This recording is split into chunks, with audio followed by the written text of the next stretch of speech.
Sejam muito bem-vindos, senhoras e senhores. Olha só, hoje eu quero contar para você a história de um cara. Ele não é o fariseu dos fariseus, porque fariseu dos fariseus é um cargo, é uma nomenclatura que a gente fala muito de Paulo antes da conversão, né? Mas eu quero contar para você a história de Nicodemos. Nicodemos ele viveu na época da grande evangelização que Jesus Cristo estava na terra, né? Então, quando Jesus estava realmente praticando todos os milagres que ele fez, Nicodemos era um homem muito importante. Ele sim era um fariseu. O que era o fariseu? Pai não, pelo amor de Deus, sou pai de vocês não.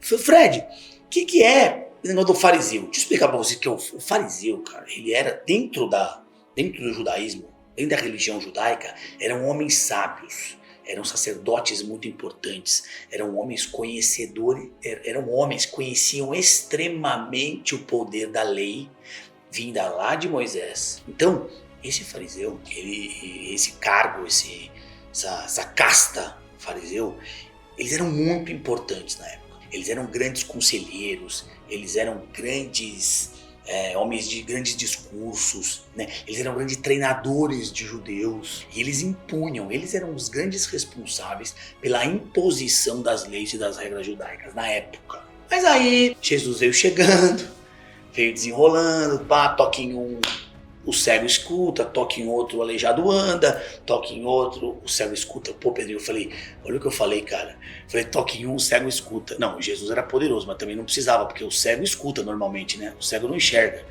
Então, toque em um, o cego enxerga, toque em um aleijado, o aleijado anda, toque em alguém doente, ele cura. Como é que o cego pede uma tesoura? Como é que é? O cego pede uma tesoura. Me dá uma tesoura. Ah, tá. Pô, mas tem 40 anos de idade, irmão. Essa pegadinha eu caí com 12. Bom, cara, o Pedrinho quebra todo o flow bíblico que a gente tem. Mas eu acho isso, eu até gosto disso. Vocês veem como é que eu tô conectado lá com cima, tá? Então vamos lá. O que acontece? Você imagina, claro que na época já existia essa palavra de que o Messias viria, né? Já existia um aguardo, né? Seria naquele tempo, mas ninguém sabe, né? Mesma coisa hoje, você começa hoje todo mundo a falar que o Messias vai voltar, é difícil de você acreditar, não é? De onde viria ele? Com que sabedoria ele viria? Com que nível cultural ele viria? De que tipo de família ele nasceria? Não é difícil para você? Agora você imagina, se o povo escolhido por Deus eram os judeus. Os homens mais sábios do judaísmo eram os fariseus. Os homens que mais conheciam da lei, os homens que mais conheciam das normas, os homens que realmente impunham isso à população judaica. Imaginava-se, será, que o Messias viria de uma família de fariseus? Não sei. Fariseu até agora não é um problema. A gente brinca hoje, todo crente, todo cristão evangélico brinca, esse é um fariseu dos fariseus e tal. Na verdade, o fariseu estava cumprindo o papel. Toda vez que eu conto isso para vocês, eu penso para que vocês reflitam como que era na época, né? Quando você vai julgar o seu pai, o seu avô, você tem que entender a época que eles viveram. Quando você vai conhecer alguém, você tem que entender a maneira com que essa pessoa foi criada, que informações que ela recebeu, que cultura que ela teve, que inserções que ela teve durante a vida. Porque senão você não consegue, senão você pega uma pessoa que você não sabe de onde vem, que experiências ela teve e coloca na tua vida. É fácil julgar um fariseu hoje? Claro que é fácil julgar. A gente sabe que o Messias veio, Jesus Cristo, a gente sabe que ele veio de Nazaré, a gente sabe que ele era um carpinteiro, a gente sabe, mas eles não sabiam na época. E tinham vários profetas, tinham vários curandeiros, tinha muita coisa que acontecia naquela época. Porém, Nicodemos, ele teve uma experiência diferente. Ele, como grande líder desses fariseus na época, ou se não o maior, um dos grandes líderes fariseus da época, ele... Aí não, é difícil, cara. Aí é pra chutar a câmera toda, Pedrinho. Aí você me mata, cara. Agora imagina, ele teve experiências inéditas com Jesus Cristo. Ele viu Jesus Cristo fazer milagres que ele nunca tinha visto outras pessoas fazerem. Ele viu Jesus Cristo profetizar coisas que ele nunca tinha visto outros profetas fazerem. E aí ele procura Jesus Cristo um dia, né? Alguns apóstolos levam ele até Jesus Cristo. E a grande sacada dele, olha como o ser humano às vezes ele não é ingrato, mas ele é egoísta. A grande questão do Nicodemos era: Jesus, como é que eu posso ser salvo? como é que eu terei o meu lugar no reino dos céus? Porque mesmo ele seguindo a lei e impondo a lei, ele já tinha compreendido que aquele homem fazia coisas diferentes, que aquele homem era diferente, que aquele homem era poderoso, que aquele homem fazia coisa, era do arco da velha. Ele fazia um rebu brabo, Jesus Cristo, onde ele chegava. E aí, essa aqui eu não leio não, viu gente? Eu tô aqui olhando, ó, minha Bíblia fica até fechada, ó, pra vocês verem. Mas é que às vezes eu me pego pensando, eu tô contando uma coisa pra vocês, claro que eu escrevi um pouco e anotei algumas coisas, mas eu sempre gosto de fazer solto assim, do jeito que a gente vai falando, porque eu acho que é importante que vocês também pensem como eu penso. Às vezes o tempo de eu pensar aqui é o tempo de você refletir aí. O tempo de eu pensar aqui é o tempo de você refletir aí. Então, a grande sacada é que eu fico imaginando, olha o nível de conversa deles, porque ele não chegou e disse você é realmente o Messias. Ele não chegou e disse eu vou te ajudar, eu vou brigar por você junto aos fariseus, eu vou te levar no maior altar ou na maior igreja, na maior sinagoga que tem aqui para você falar a tua verdade. Ele queria saber de Jesus como é que ele seria salvo. E aí Jesus era um cara enigmático. Jesus gostava de falar nas entrelinhas. Jesus gostava de falar, como é que fala isso, Pedrinho? Metáforas. Jesus gostava de falar em metáforas. Jesus não era direto, mano. Jesus não era direto, Pedrinho? Não, ele não era direto. Ele encostava no olho do cego, o cego enxergava. Não, mas aí é o gesto, eu tô falando das palavras. As palavras, né? Jesus era o quê? Jesus era enigmático. Enigmático. Jesus gostava de falar em metáforas, né? Porque tem uma passagem, aí eu já volto para Nicodemos, mas tem um entendimento sobre Jesus, e isso também é bíblico, que Jesus falava de maneira metafórica para confundir outros e para que muitos não entendessem. É uma coisa que, se você puder, comenta aqui. Porque eu acho assim, na minha cabeça, Jesus veio para evangelizar o máximo de pessoas. Ou tô errado, certo? Certo. Jesus não fazia essa distinção se era judeu, se era romano, se era... Jesus não tinha essa. Se você aceitasse Jesus como seu Senhor e Salvador, você estava livre dos seus pecados, afinal ele veio para não só tirar o meu e o seu, ele veio para absolver, para perdoar o pecado de todos que haviam cometido. E mais importante, o pecado futuro de cada um. Olha que loucura que Jesus veio fazer aqui. Essa é a grande missão. Mas para isso, ele também vem como o maior evangelizador do seu tempo e de todos os tempos. E por que ele queria confundir as pessoas? Não sei. Essa pergunta eu estou te fazendo agora. Se você souber, responde aqui para mim. Porque eu também estou aqui para aprender. Pode ver, eu nunca tento aqui impor alguma coisa. Eu simplesmente conto para vocês uma passagem que existe. Tudo que eu estou falando aqui, para vocês, tá aqui, tá? Não tá? Eu acho que o Nicodemos falou. Eu não acho nada. Eu não sei de nada. Eu só vou aqui contando para vocês o que está escrito.